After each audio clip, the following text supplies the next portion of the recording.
entendeu? Enfim, quer comentar alguma coisa, seu Puda? Eu queria que você falasse sobre a questão do efeito que essa CPI está tendo na opinião das pessoas, entendeu? Como mais Sim. pessoas estão sendo mais esclarecidas por essa CPI. Esclarecidas. E você vê o seguinte, como essa máquina é uma máquina política, não é?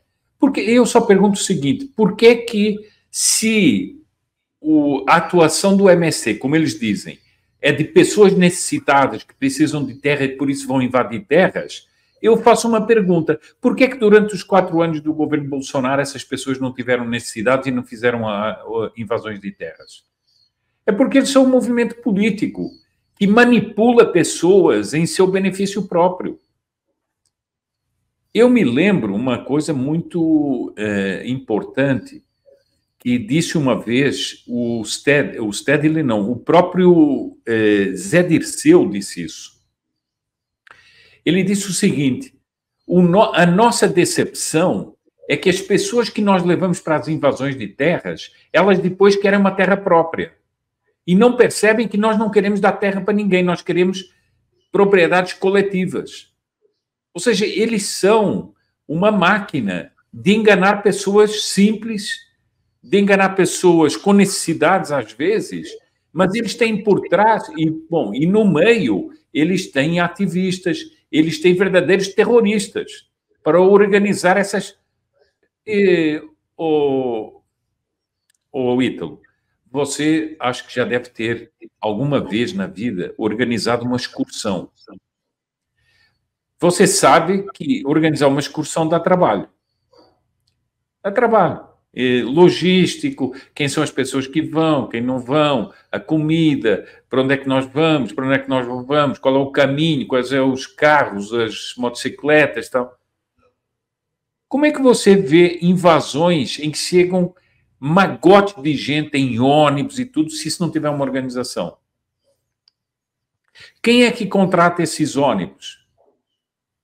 Quem é que arregimenta todas essas pessoas para naquele horário estarem ali prontas para isso?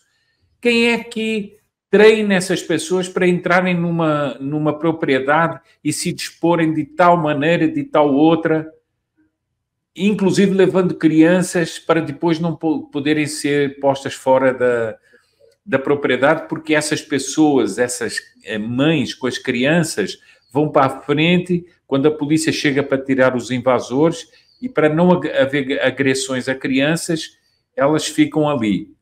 Eu pergunto tudo isso. Quem é que organiza tudo isso? Perfeito. E é uma pergunta que não quer calar. O MST tem na sua origem gentes da teologia da libertação, padres e bispos da teologia da libertação. Perfeito, perfeito. Não, sem dúvida, né? Então, assim, é tentar entender, né, qual que é a estrutura por trás disso, né? Porque, de novo, não custa, né, a gente lembrar, o MST não tem estrutura jurídica oficial, né? Ele é um amontoado informal, né? E desculpa, é um amontoado, né, que beira a de organização criminosa mesmo. Né?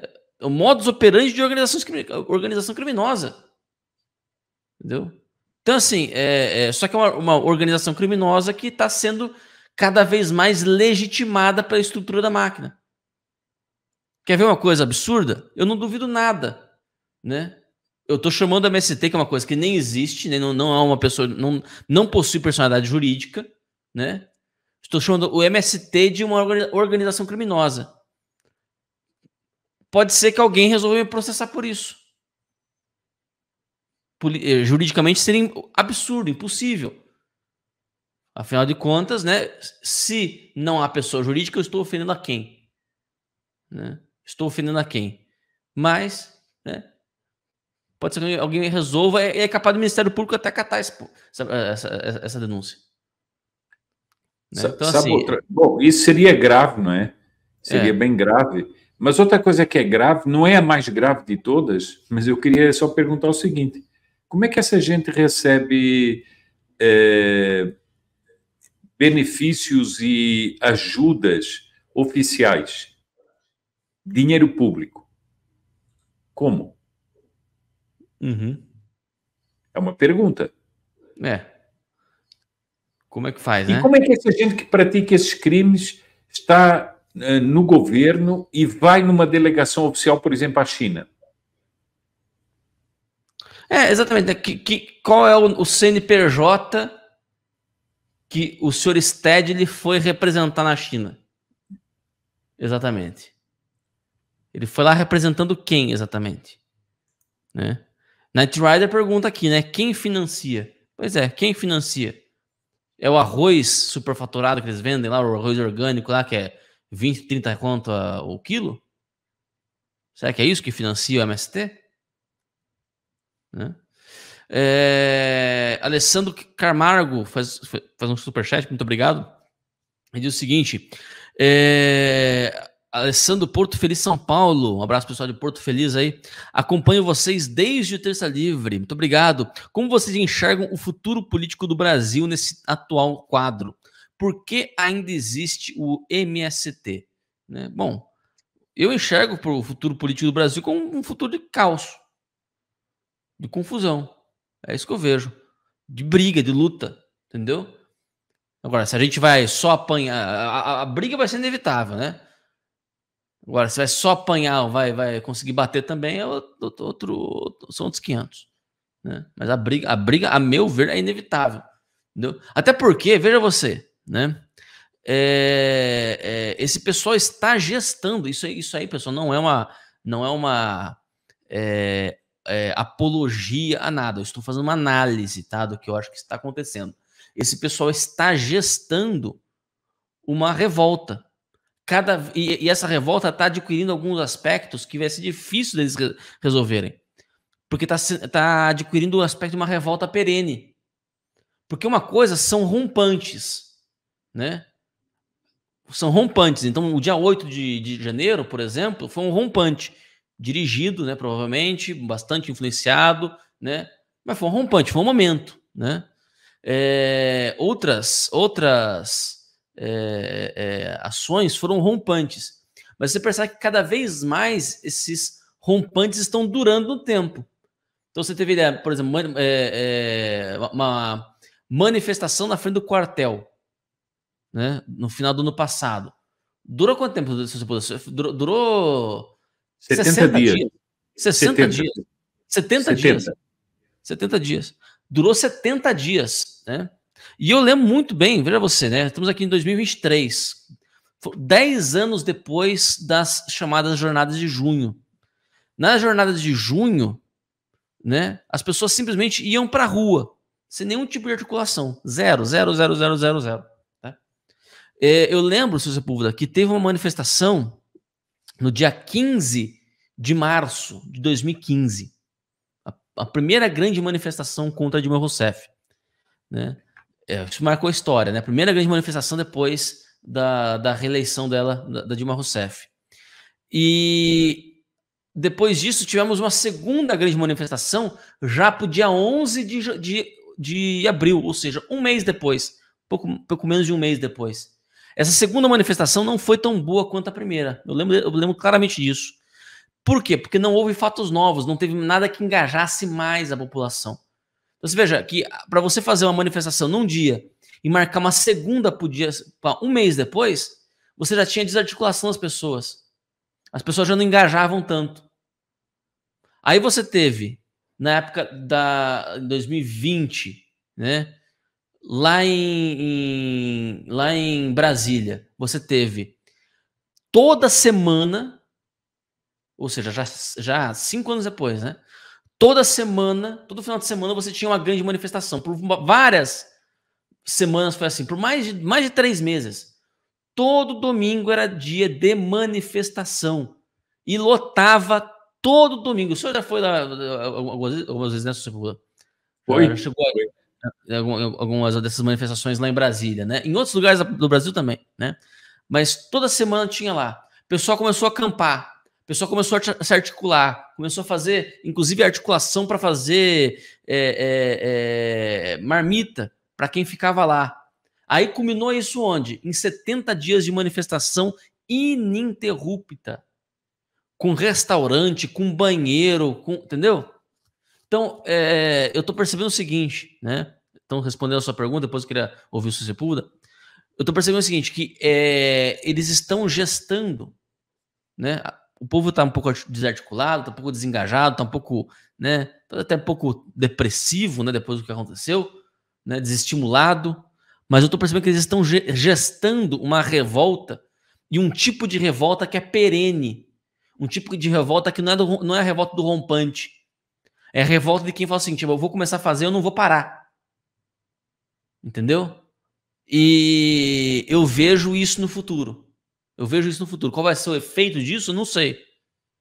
Eu não sei dizer para vocês. Mas eu vejo esse tipo de revolta no futuro. Essa sensação, esse sentimento. Entendeu? Eu vejo isso acontecendo no futuro. De novo, eu não estou propondo que se faça nada. Eu estou fazendo uma análise sociológica. Eu estou dizendo que eu estou vendo isso acontecer. Entendeu? Então é isso que eu estou dizendo. Se você puder, quero ouvir o senhor. Olha, eu concordo tanto com você que eu vou só dar uma imagem. Panela de pressão. Olha aí. Isso é o que é uma análise também que eu tenho visto. As pessoas estão cada vez mais revoltadas, as pessoas estão cada vez mais inconformadas. Elas percebem que há uma minoria que assaltou o poder e dali está implantando uma ditadura. Está implantando um totalitarismo. E é de todos os lados. E veja bem, as pessoas percebem o seguinte, que é, de um lado, a proteção ao crime organizado, de outro lado, a perseguição política, até a políticos que não afinam,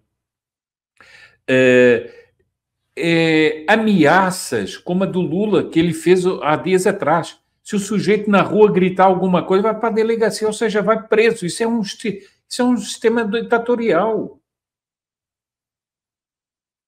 Isso é um sistema totalitário. E essa gente decidiu empurrar o Brasil para um precipício de um regime de esquerda radical. Agora, todo mundo sabe que a população, na sua maioria, não é isso.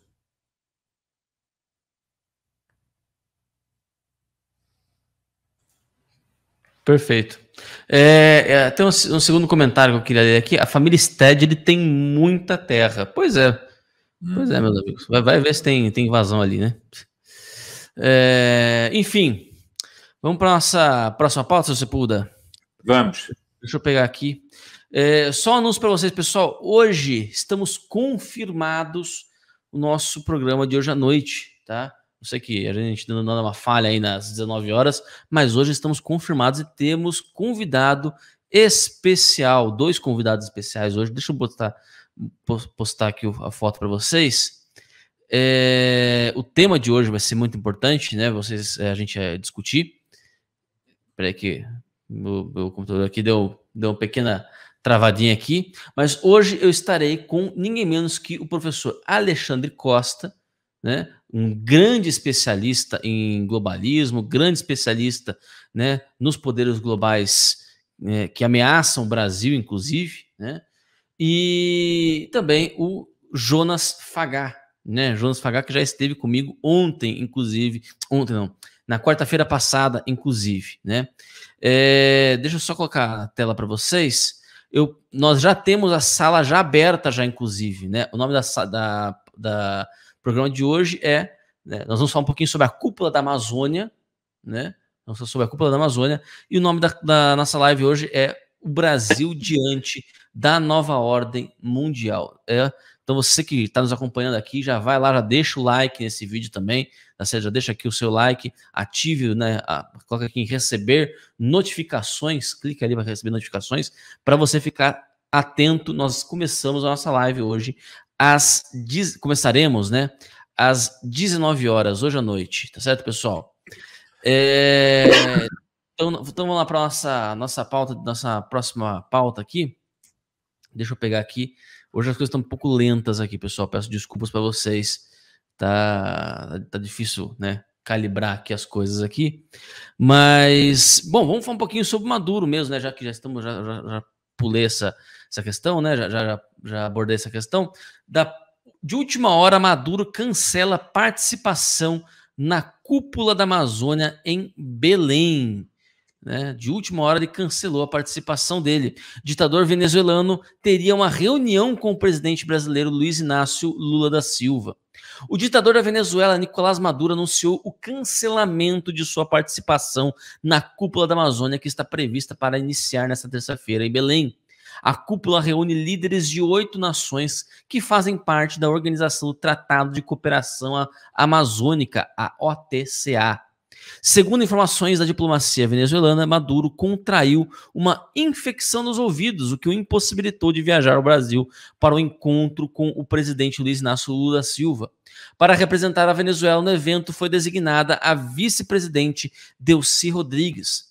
Outros países também optaram por enviar representantes em substituição aos seus chefes de Estado, inclusive o Equador e o Suriname. Além dos países da região amazônica, a Noruega e a Alemanha também são importantes contribuintes, do Fundo Amazônia, também estarão presentes na cúpula realizada em Belém, bem como outras nações que têm grandes florestas tropicais, como a Indonésia e o Congo. Temos aí a cúpula da Amazônia acontecendo, então, Sr. Sepúlveda. Tem um foro de São Paulo verde agora? Como é que é isso aqui? Você usou uma expressão assim muito feliz. Um foro de São Paulo verde. Eu não sei se todo mundo eu ainda não vi, só tive o relato do discurso do Petro, um homem que está sendo denunciado por ter feito campanha com dinheiro de narcotráfico. O Petro propôs a formação de uma frente militar internacional para cuidar da Amazônia e propôs um tribunal para julgar crimes ecológicos e ambientais. Isso tudo fala a favor de uma internacionalização da Amazônia. Portanto, algo bem perigoso.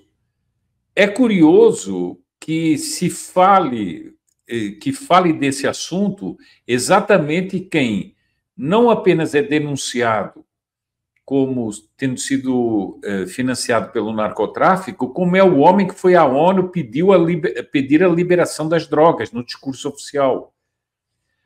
Ou seja, seria a transformação da Amazônia num santuário dos narcotraficantes? Seria isso? Com uma força internacional militar composta por quem? Por militares, por exemplo, da Venezuela, que constituem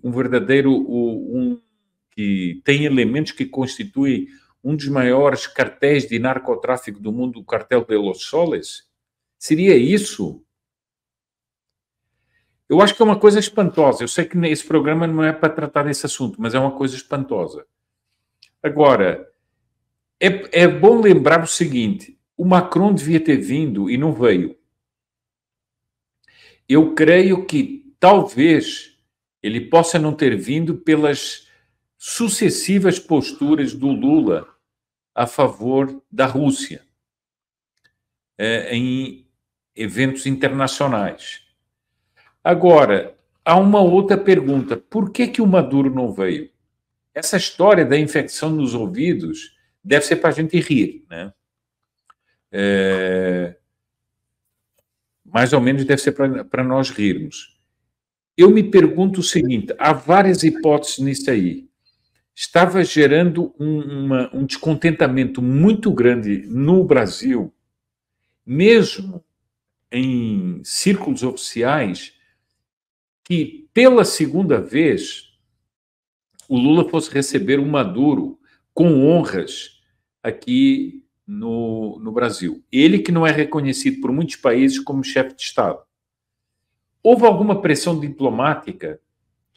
O Lula também não convidou o governo dos Estados Unidos, o Biden, para estar presente.